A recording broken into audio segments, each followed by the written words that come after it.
Hello everyone, my name is Danny. This review is for the movie called Mrs. Lowry and Son. This is a 2019 film. It was released in November of last year.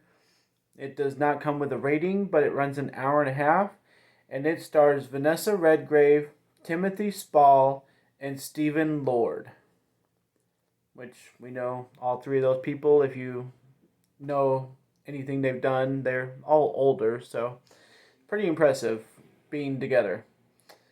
The description: a portrait of the artist L.S. Lowry and the relationship with his mother, who tries to dissuade him from pursuing his passion.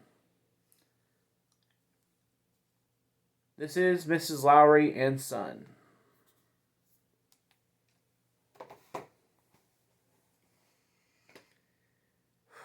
Well, thank you everybody for watching this video. If you'd like any correspondence with me outside YouTube, I do have my Facebook page up and running. It's Danny's Movies and Music. If you'd like to check that out, I do have a lot of bonus content on there and everything, so I'd appreciate it. Yeah, this one is sort of newer, coming up last year, at the end of the year, so not a lot of people have watched it, or at least have said that they've watched it online, so it could be for the subject material not being the most exciting thing, or the actors being kind of older. But we do know both of our main leads, Vanessa and Timothy, and it's fun to watch them together. It's interesting.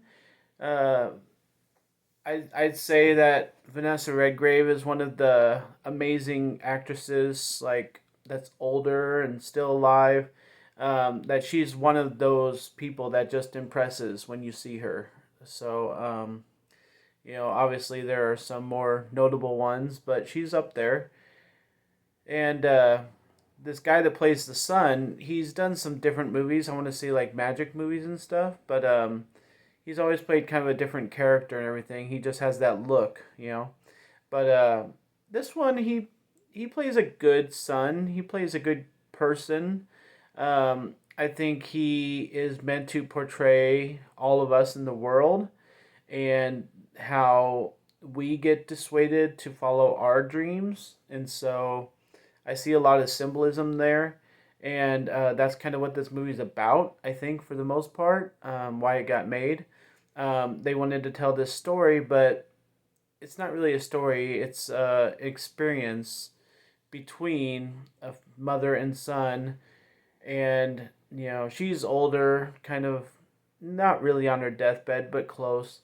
And you don't always know if what she's saying is appropriate or really sensible or anything like that. So you kind of wonder about that stuff. And then he's such a good son, serving her meals and taking care of her and talking to her about stuff, talking about his day. And for her to react the way she does about his painting just seems really, really awful as the movie wears on.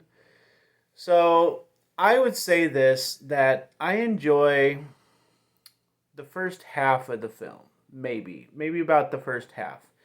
And they have a lot of interesting conversations. They make you smile. They make you kind of, feel good.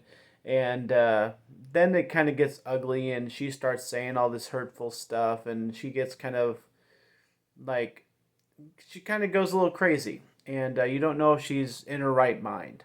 And so the last kind of part of the movie before the real ending gets harder to watch, especially if you have never really had a good relationship with your parents for a certain reason. You might find some pain in watching this. It's hard to hear from family members who are supposed to be supportive about your dreams that you shouldn't follow your dreams. It doesn't matter what age, what day in your life or anybody's life, any time period. We all kind of go through that, and it's sad if it happens like this. So the ending is nice. I didn't really know anything about this guy, L.S. Lowry, being a painter. I can't say I really know his name, But it was a nice part of the movie with his painting stuff, with the pictures that he's doing.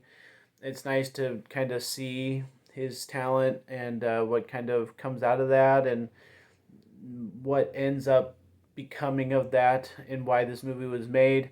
So I wasn't really paying attention to that most of the time throughout the movie because nothing really happens. Just at the end, it's kind of like, oh, here you go. This is what happens, you know. So I would have appreciated that being a little bit more part of the movie instead of just telling us that at the end. So I'd say the dialogue between the mother and son getting a little harsh and things getting a little too dramatic.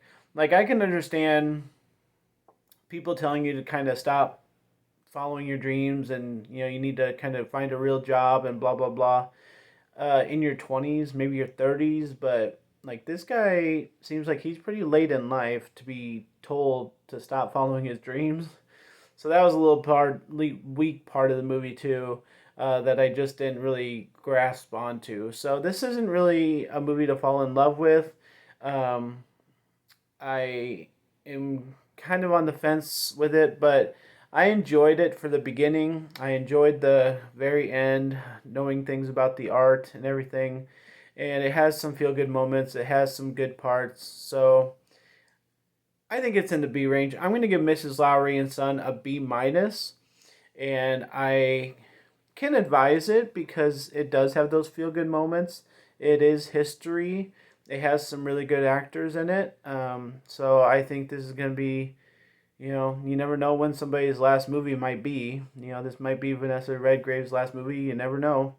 And so, yeah, I advise it.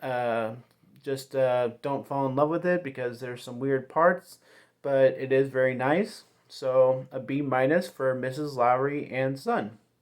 Thanks a lot, guys. My name is Danny. If you like this or my other videos, try and get some of them to watch. Like and subscribe to my channel if you would. Enjoy movies. Thanks.